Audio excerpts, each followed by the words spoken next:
144ویں رات شہرزاد نے کہا، جب قمر الزمان نے شہزادی بدور کے ازار بند سے ایک نایاب نگ لے لیا اور جب ایک پرندے نے اس کے ہاتھ سے وہ نگ چھین لیا اور وہ اس پرندے کے پیچھے دوڑا، اور جب وہ ایک شہر کے باغ میں پہنچا اور باغبان نے کہا کہ اندر آ جاؤ تاکہ تمہیں کوئی دیکھ نہ لے، تو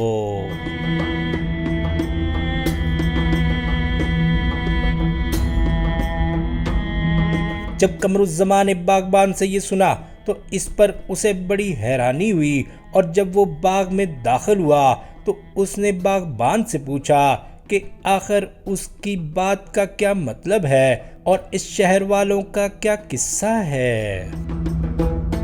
اس نے اس سے کہا کہ اے میرے بیٹے، اس شہر والے سب کے سب آتش پرست ہیں اور مجھے معلوم ہوتا ہے کہ تو اس شہر میں اجنبی ہے۔ اے بیٹا، بتا کہ تو یہاں کس طرح آیا اور تیرے آنے کی وجہ کیا ہے۔ اس پر قمر الزمان نے باغبان سے اپنا سارا ماجرا شروع سے لے کر آخر تک کہہ سنایا۔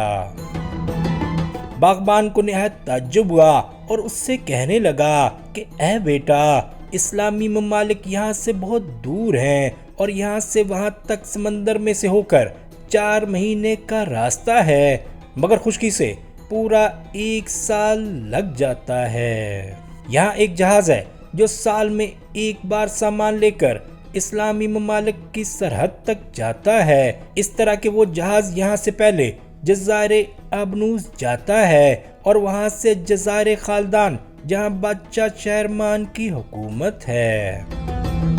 یہ سن کر قمر الزمان تھوڑی دیر تک اپنے دل میں سوچتا رہا اور پھر اس نتیجے پر پہنچا کہ جب تک خدا اس کے لیے کوئی راستہ نہ نکال دے اور جہاز کی روانگی کا وقت نہ آ پہنچے، اس وقت تک اس کے لیے اس سے بہتر کوئی بات نہیں کہ وہ باغبان کے پاس باغ میں ٹھہرے اور اس کا ماتحت بن کر کام کرے۔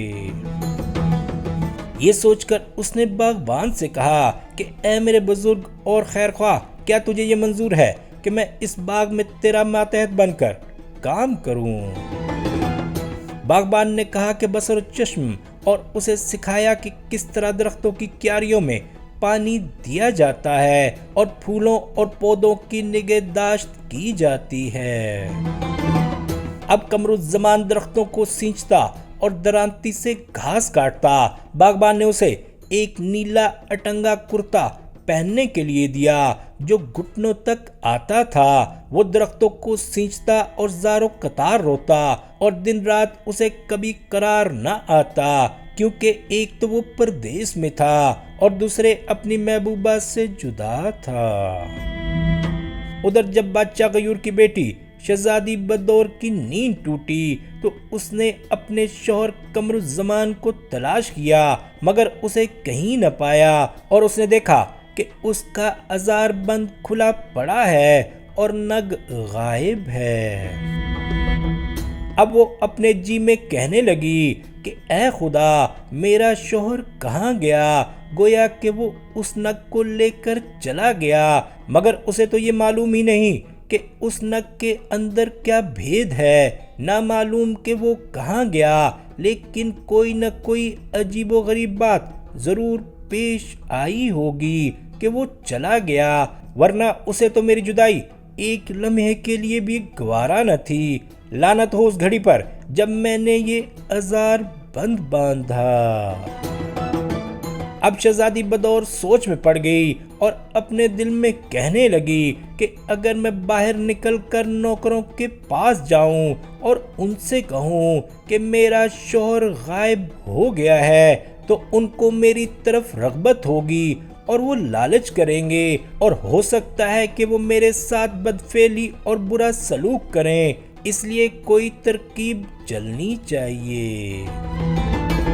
یہ کہہ کر وہ اٹھی اور اپنے شوہر کی ایک پوشاک پہنی اور اسی کی طرح پگڑی باندھی اور جوتے پہنے اور نقاب ڈالی اور اپنے خیمے میں ایک کنیز کو بٹھا کر باہر نکلی اور غلاموں کو آواز دی کہ وہ اس کے لیے گھوڑا لائیں۔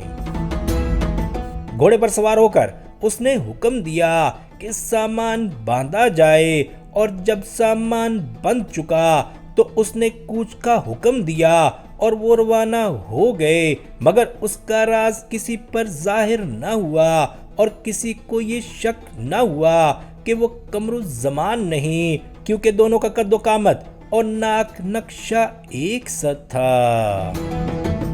چلتے چلتے وہ کئی دن کی مسافت کے بعد ایک شہر میں پہنچے جو سمندر کے کنارے واقع تھا۔ اس شہر کے باہر اس نے ایک شخص سے اس کے متعلق دریافت کیا تو اسے معلوم ہوا کہ اس شہر کا نام شہر ابنوس ہے۔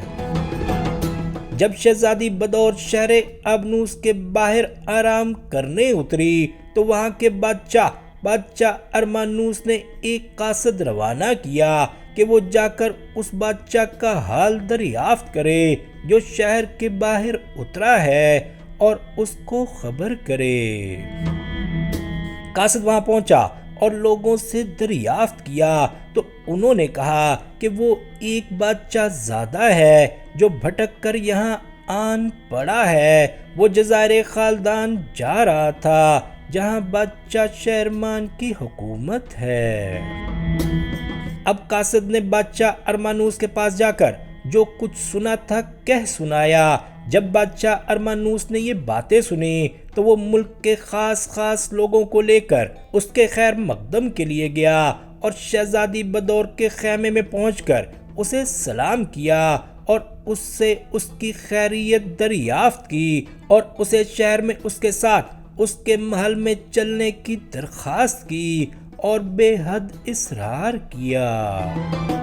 شہزادی جو کہ قمر الزمان کے بھیس میں تھی اور اپنی اصلیت اس پر اور اپنے ہمراہیوں پر ظاہر کرنا نہ چاہتی تھی، اس لیے اسے مجبوراً بادشاہ ارمانوس کا کہنا ماننا پڑا اور وہ اسے اور اس کے لشکر والوں کو شہر میں لے گیا۔ اب بادشاہ ارمانوس نے حکم دیا کہ مہمانوں کے لیے دسترخوان بچھائے جائیں اور کھانے چنے جائیں اور شہزادی بدور کا لشکر مہمان خانے میں اتارا جائے اور لشکر والوں کی خوب تواضع کی جائے۔ 3 دن کے بعد جب ایک دن شہزادی بدور حمام سے نکلی اور اس کا چہرہ کھلا ہوا تھا اور وہ 14ویں رات کے چاند کی طرح معلوم ہوتی تھی اور وہ ایک ریشمی پوشاک پہنے ہوئے تھی جس پر سنہرے کلابتوں کا کشیدہ کڑا ہوا تھا اور ہیرے جواہرات ٹکے ہوئے تھے تو بادشاہ ارمانوس اس کے پاس پہنچا۔ جب بادشاہ ارمانوس اس کے پاس پہنچا اور اس نے اس کے حسن و جمال کا نظارہ دیکھا اور اس کی محبت اس کے دل میں سما گئی تو اس نے شہزادی بدور کو ایک حسین و جمیل نوجوان سمجھا اور اس سے مخاطب ہو کر کہنے لگا کہ اے میرے بیٹے، میں اب بہت بوڑھا ہو چکا ہوں اور سوائے ایک بیٹی کے میری کوئی اولاد نہیں، اور وہ بیٹی حسن و جمال میں تیری طرح ہے۔ بڑھاپے اور کمزوری کی وجہ سے مجھ سے اب حکومت کا انتظام نہیں ہو سکتا، اس لیے اے بیٹا اب تو حکومت کر۔ اگر تجھے میرا یہ ملک پسند ہے اور تو اس میں سکونت اختیار کرنا چاہتا ہے تو میں تیری شادی اپنی بیٹی سے کر کے اپنا ملک تیرے حوالے کر دوں گا اور خود آرام کروں گا۔ جب شہزادی بدور نے بادشاہ ارمانوس کی باتیں سنی تو اس نے اپنا سر جھکا لیا اور شرم کے مارے اس کی پیشانی پسینے پسینے ہو گئی اور اپنے دل میں کہنے لگی کہ اب کیا کرنا چاہیے، کیونکہ میں تو عورت ہوں اور اگر میں نے اس کا کہنا نہ مانا اور یہاں سے چل دی تو میری خیر نہیں، کیونکہ ممکن ہے کہ یہ فوج بھیج کر مجھے قتل کرا دے اور اگر میں اس کی بات مان لیتی ہوں تو رسوائی ہوتی ہے۔ دوسرا یہ کہ میرا محبوب قمر الزمان غائب ہے اور مجھے اس کا کچھ حال معلوم نہیں، لیکن میری نجات اسی میں ہے کہ میں خاموش رہوں اور راضی ہو جاؤں اور بادشاہ کے پاس رہوں جب تک کہ خدا کوئی تدبیر نہ نکالے۔ یہ کہہ کر شہزادی نے سر اٹھایا اور کہا کہ تیرا حکم میرے سر آنکھوں پر۔ یہ سن کر بادشاہ ارمانوس خوش ہو گیا اور منادی کرا دی کہ جزائر ابنوس آراستہ کیے جائیں اور ان میں خوشیاں منائی جائیں۔ پھر اس نے حاجیوں اور والیوں اور امیروں اور وزیروں اور وزراء اور شہر کے قاضیوں کو بلایا اور ان کے سامنے خود حکومت سے سبکدوش ہوا اور شہزادی بدور کو بادشاہ بنا دیا۔ اب اسے شاہی لباس پہنایا گیا اور تمام امراء شہزادی بدور کے پاس حاضر ہوئے اور ان کو یہ بالکل شبہ نہ ہوا کہ وہ نوجوان مرد نہیں جو اس کو دیکھتا اس کے حسن و جمال سے دنگ رہ جاتا۔ اب شہزادی بدور بادشاہ ہو گئی اور خوشی کے نعرے بجنے لگے، اور جب وہ حکومت کی کرسی پر بیٹھ گئی تو بادشاہ ارمانوس نے اپنی بیٹی حیات النفوس کی شادی کی تیاری شروع کر دی، اور تھوڑے ہی دنوں کے بعد شہزادی بدور حیات النفوس کے سامنے پیش کی گئی، اور ایسا معلوم ہوتا تھا کہ ایک ہی ساتھ دو چاند نکلے ہیں یا ایک ہی جگہ دو سورج جمع ہے۔ جب رات ہوئی تو باراتیوں نے ان دونوں کے لیے شمع جلا کر اور فرش بچھا کر دروازے بند کر دیے اور اوپر پردے گرا دیے۔ اب شہزادی بدور شہزادی حیات النفوس کے پاس آ کر بیٹھی ہی تھی کہ اسے اپنے محبوب قمر الزمان کی یاد آنے لگی، اور اس کا رنج و الم بڑھ گیا اور وہ اس کے فراق اور جدائی میں رونے لگی۔ اب شہرزاد کو ثبوت دکھائی دی اور اس نے یہ کہانی بند کر دی۔